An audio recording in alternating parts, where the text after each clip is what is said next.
My special capture was a trip I made in October 2013 to Rainbow Lake in France. It was a place that I'd always had a desire to go to, and I was lucky to be offered a trip by my good friend Clive to go. It was quite a last minute thing, so I was running about for a week and a half, and so I begged work for some extra time off, and headed off down to Rainbow, and got fishing on the Sunday. The weather was really bad on the Saturday, so we decided not to fish and just set our houses up and not actually get the rods out because of the weather. Anyway, on the Wednesday, a rod that I was fishing just round the back of an island. To describe it to you, it's you had a cane in the water, and the line was round the cane, and then probably 15 yards down round to the side of a snag. And literally as soon as I'd got the rod out on that Sunday, I was getting bleeps on the rod where the cane was moving in the water. So I turned the sensitivity real down on the alarms. Anyway, on the Wednesday night, it really rained really heavy, and probably about 1 o'clock in the morning, I received a drop back, and probably about 4 or 5 inches down, big heavy bobbins. So I went out to the rod. I was unsure at the time exactly what was going on, and didn't know whether it was actually a bite, the cane had moved it, and so forth. So I reset the bobbin. Literally turned back round to get back in the house, thinking that was what had happened, and the bobbin dropped back again. So I thought, something's going on here. I'd convinced myself at this point that it was a bream, and or it was an underwater snag or an obstacle, that it couldn't possibly be a fish. At Rainbow, a lot of what you do is boat work, and I have to say, by my own admission, I wasn't that confident in a boat, so I decided that it couldn't possibly be a carp. I was going to bring this fish back, so I was bringing it back, pumping it back around the island, round the cane, and it just felt heavy, just really heavy.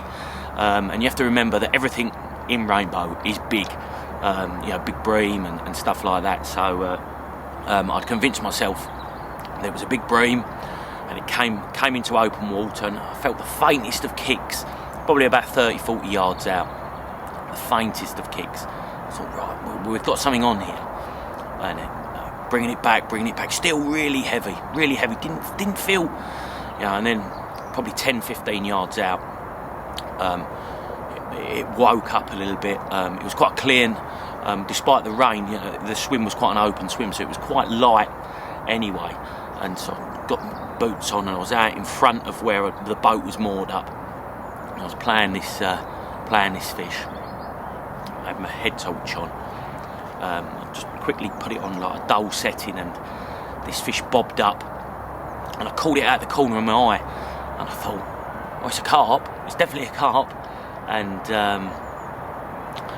I thought it's got to be probably a mid-20, because I just caught it out of the corner of my eye, and I couldn't exactly see what it was, and it chugged about a bit in the margins.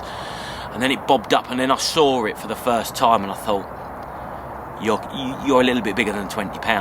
And literally, in a flash, it was in the net, and so I dropped the rod down, looked in the net, and thought, that's a special fish.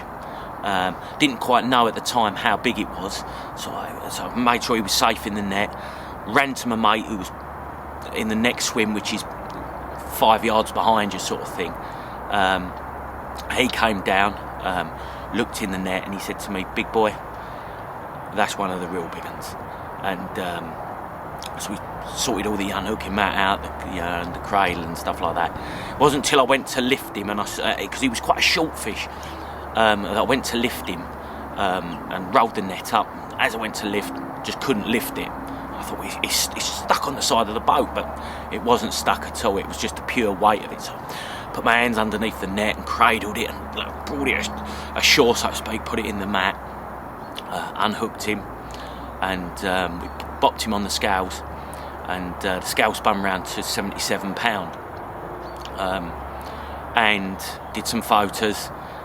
As you can imagine, really difficult to hold, so we got some good shots. Even this time it was still raining really hard, water all over the lens and stuff like that, and I remember putting him back, give him a kiss on his head, a fish they called a silver common, put it back, and it was just a flood of emotion. You know, I was thinking about people I'd lost in my life, my dad, how long I've been carp fishing for, and what a special place I was at, and what had just happened to me. I had to have a 77 pounder is just unimaginable. You know, I'd have been happy with a bite, and I'd had bites by then. And I remember sitting in my bivvy afterwards, just, you know, I'd had a bit of a tear anyway as I put him back, but just sitting in my bivvy in floods of tears.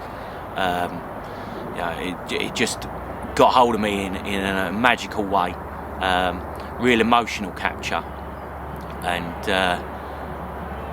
you know, that is my special capture that I'll always remember for a variety of different reasons.